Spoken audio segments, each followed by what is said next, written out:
कि ऑपरेशन सिंदूर का सारा श्रेय एक अकेले प्रधानमंत्री मोदी जी को दिया जाए। भाजपा के नेता अपना संयम, अपनी भाषा भूल गए और इस स्तर तक, निचले स्तर तक चले गए। बीजेपी बदजुबान पार्टी के नेता भूल गए कि वो सेना का अपमान कर रहे हैं। सरकारी विज्ञापन, सरकारी रेल की टिकट पर हमारी बहादुर बेटियां, जिनको बार बार आपके सांसद मंत्री, आपकी पार्टी अपमानित कर रही है, दोनों बहादुर बेटियों की तस्वीरें होती, हम उसका स्वागत करते। आप कहते राजनीति मत करिए, ये शर्मनाक है, इसे कतई बर्दाश्त नहीं किया जाएगा। भाजपा के मंत्री विजय शाह, शर्मनाक बयान। प्रधानमंत्री जी नंगा नहीं कर सकते थे, इसलिए उन्हीं की बहन बेटी को, कर्नल सोफिया कुरैशी को आगे कर उन्हीं की बहन बेटी को बयान दिए हुए आज कितना समय हो गया। पुलिस ने हिम्मत नहीं दिखाई, मध्य प्रदेश की पुलिस पूरी दबाव में हिम्मत नहीं दिखाई। धन्यवाद करते हैं, हाई कोर्ट ने स्वयं संज्ञान लेते हुए एफआईआर के आदेश दिए। सुप्रीम कोर्ट का धन्यवाद, एसआईटी का गठन कर दिया गया है।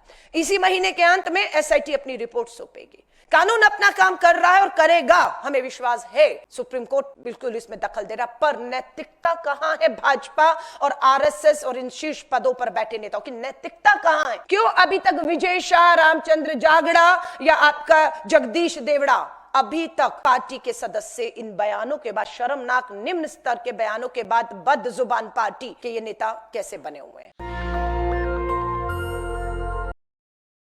साथियों, भाजपा के शीर्ष नेतृत्व द्वारा आदेश हुआ भाजपा के नेताओं को कि ऑपरेशन सिंदूर का सारा श्रेय एक अकेले प्रधानमंत्री मोदी जी को दिया जाए।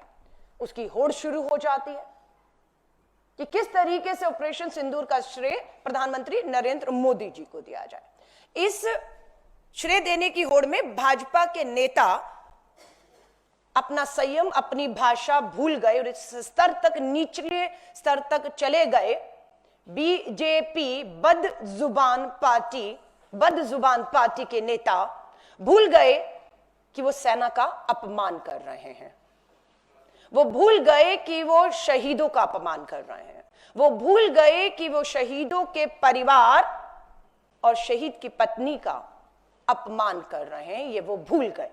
अब आप पूछेंगे कि भाजपा के नेताओं ने मोदी जी को श्रेय देते हुए ये कब कब किया? अभी हाल ही में भाजपा के हरियाणा से सांसद हैं, नाम है रामचंद्र जागड़ा। रामचंद्र जागड़ा क्या कहते हैं, ये मैं आपको सुनाना चाहती हूं और यहां से साबित होता है कि किस तरीके से शहीद की पत्नी जो हैं उनको वो अपमानित करते हैं। उनका एक सोच और विचार के लोग हैं जो कहते हैं प्रधानमंत्री कपड़े नहीं उतार सकते थे, उन आतंकियों को नंगा करने के लिए उन्हीं की बहन, उन्हीं की बेटी कर्नल सोफिया कुरैशी को आगे किया गया है। ये दूसरा बयान है जो बहादुर सेना की हमारी बेटी का और सेना का अपमान करता है।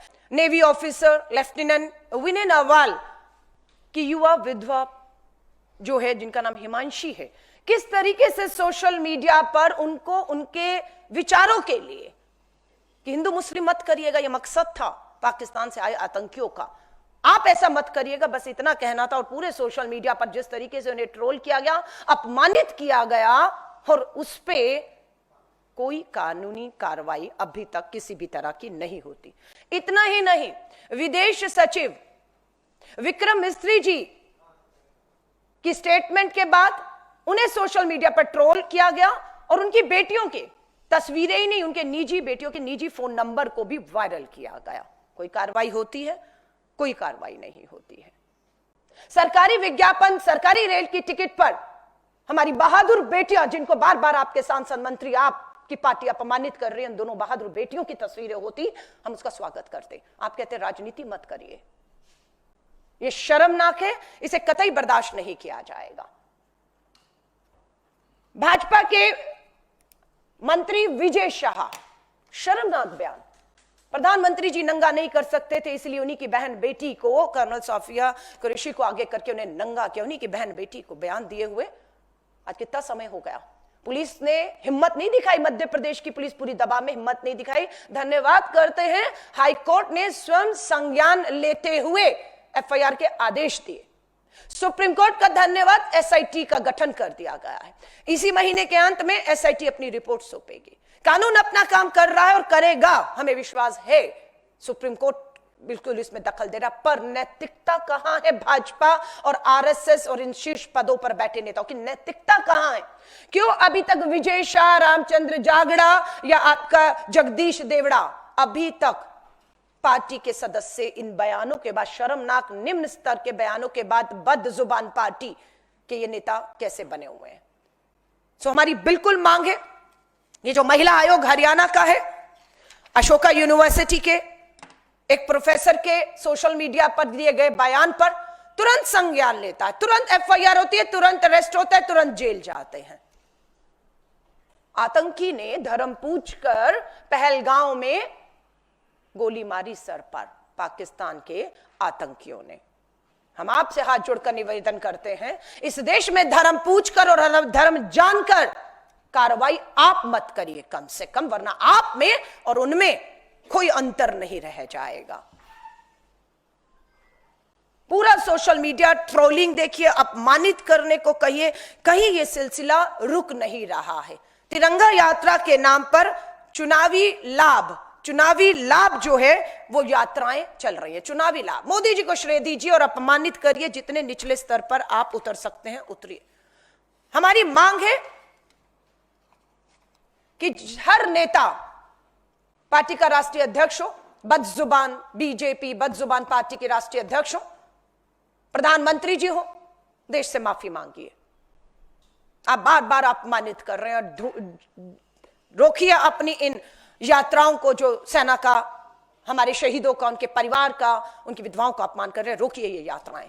इन यात्राओं का कोई मकसद नहीं है, सिर्फ यही मकसद है कि आप अपमानित करें। माफी मांगने की बात है, हम मांग करते हैं नेताओं को पार्टी से बर्खास्त किया जाए। हमारी मांग है मंत्रियों से इस्तीफा लिया जाए जिन्होंने इस तरह का बयान दिया, चाहे वो उप मुख्यमंत्री हो मध्य प्रदेश के या मंत्री हो, इस्तीफा लिया जाए। हमारी मांग है इन सब पर कानूनी कार्रवाई, बिना भेदभाव के कानूनी इन पे कार्रवाई की जाए।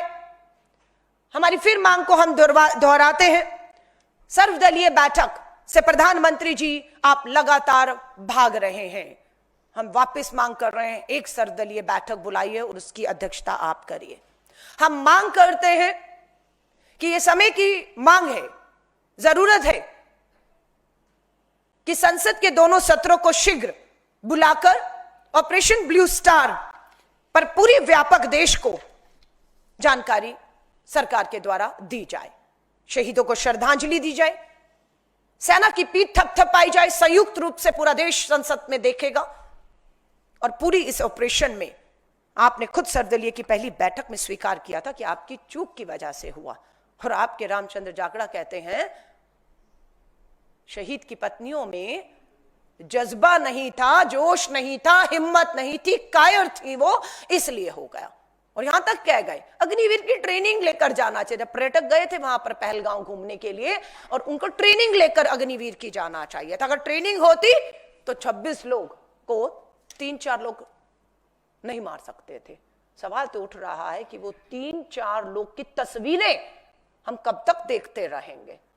विदेश सचिव, विदेश मंत्री जयशंकर ने अपने बहुत से इंटरव्यू में पूछा गया जब उनसे कि पहलगांव की घटना जो हुई, 26 लोग देखते देखते शहीद हो गए, उनकी हत्या करने वाले आतंकी कहां हैं? बोले फोटो जारी कर दी गई है, खोजबीन चल रही है, लेकिन ऑपरेशन सिंदूर सरकार की नजर में कामयाब है। वो देश में है, वो विदेश में है, वो पाकिस्तान में है, वो कहां नहीं मालूम। सांसद विदेश जाएंगे देश का पक्ष रखने के लिए, लेकिन वही सांसद, वही पार्टियां जिनके सांसद आप बुला रहे हैं, हमें दीजिए हम जाकर दूसरे देशों में बताएंगे, लेकिन उसी पार्टी के कहने पर, उन्हीं सांसदों के कहने पर भारत के अंदर ही लोकतांत्रिक तरीकों से संसद सत्र बुलाकर आप चर्चा नहीं करना चाहते, आप उससे भाग रहे हैं। श्री राहुल गांधी जी नेता विपक्ष के तौर पर अपनी जिम्मेदारियों को समझते हुए एक बार नहीं, 2 बार इस 1 महीने में जम्मू और कश्मीर गए हैं। पीड़ितों को मिले, घायलों को मिले, शहीद के परिवारों को मिले और हालात देखकर आए हैं कि किस हालात में, किस डर और खौफ में वो परिवार जी रहे हैं। कल भी राहुल गांधी जी जम्मू कश्मीर के पुंछ में गुरुद्वारे में हमला हुआ, 17 जत्थेदार बताया जाता है, वीडियो में आपको दिखा रही हूं, देखते देखते शहीद हो गए। उस परिवार से भी मिले जिस परिवार ने अपने 2 जुड़वा बच्चों को खो दिया है। संवेदनशीलता राहुल गांधी जी से प्रधानमंत्री जी आपको सीखनी चाहिए। वो उन मां बाप से तो मिले जिन्होंने अपने 2 जुड़वा बच्चों को खोया है, लेकिन राहुल गांधी जी उस स्कूल में भी जाते हैं, उन बच्चे मासूम बच्चों को भी मिलने जाते हैं जिन्हें मालूम है कि उन्हीं के स्कूल में, उन्हीं की कक्षा में पढ़ने वाले 2 उनके दोस्तों को भी इस हमले में अपनी जान गंवानी पड़ी। वो भी डर, खौफ, सोच में होंगे, लेकिन राहुल गांधी जी ने कल उनसे मुलाकात की, उन बच्चों से मुलाकात की, उन परिवारों से मुलाकात की, उस गुरुद्वारे में गए हैं। और प्रधानमंत्री नरेंद्र मोदी जी, वहां के लोग आपको ढूंढ रहे हैं, आपको खोज रहे हैं, आपको अपने बीच में चाहते हैं ताकि अपना दुख, अपना दर्द रख पाए। कि प्रधानमंत्री मोदी जी कभी बिहार, कभी केरला, देश के दूसरे राज्यों में जाकर भाषण तो कर रहे हैं, लेकिन उन्होंने पुंछ तक का नाम तक नहीं लिया। ये पुंछ का ही एक 17 जो शहीद हुए उन्हीं के परिवारों के लोग हैं कि कम से कम प्रधानमंत्री जी आइए मत, उसका जिक्र तो कर दीजिए। ये शर्मनाक है, ये बर्दाश्त नहीं किया जा सकता। इन सब की आवाज आपने राहुल जी को इसी वीडियो में सुना होगा कि बिल्कुल मैं आपकी आवाज, आपकी पीड़ा, आपका दर्द देश की सरकार और प्रधानमंत्री जी तक पहुंचाऊंगा। ये राहुल गांधी जी विश्वास दिला रहे हैं, इस उम्मीद से कि ये सरकार सर्वदलीय बैठक बुलाएगी और राहुल गांधी जी जो 1 नहीं 2 बार वहां के लोगों के बीच में गए हैं, उनकी बात को रख पाए। पर ये सरकार सर्वदलीय बैठक नहीं बुलाती है।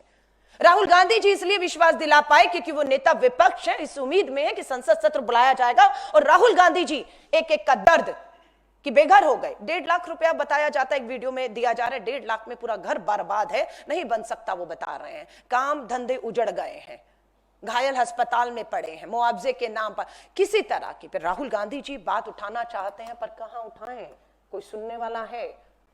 आज भी रविवार का दिन है, मैं आपसे बात कर रही हूं, लेकिन प्रधानमंत्री जी दूसरों के मन की पीड़ा को सुनने की बजाय अपने ही मन का राग अलाप रहे हैं, करोड़ों रुपया उस पर फूंक रहे हैं। मुझे नहीं मालूम आज उनके मन की बात में क्या जम्मू कश्मीर के पहलगांव के इस आतंकी हमले के ऊपर उनके मन की बात में उसका कोई जिक्र आएगा या नहीं आएगा, ये तो हम बाद में देखेंगे। नेशनल दस्तक की आपसे गुजारिश है कि अगर इसको बचाना चाहते हैं तो नेशनल दस्तक को सब्सक्राइब करने के लिए रेड कलर के सब्सक्राइब बटन को दबाएं, फिर बेल आइकन की घंटी दबाएं। नेशनल दस्तक को बचाने के लिए बहुत जरूरी है कि हर खबर को शेयर करें, लाइक करें, कमेंट जरूर करें।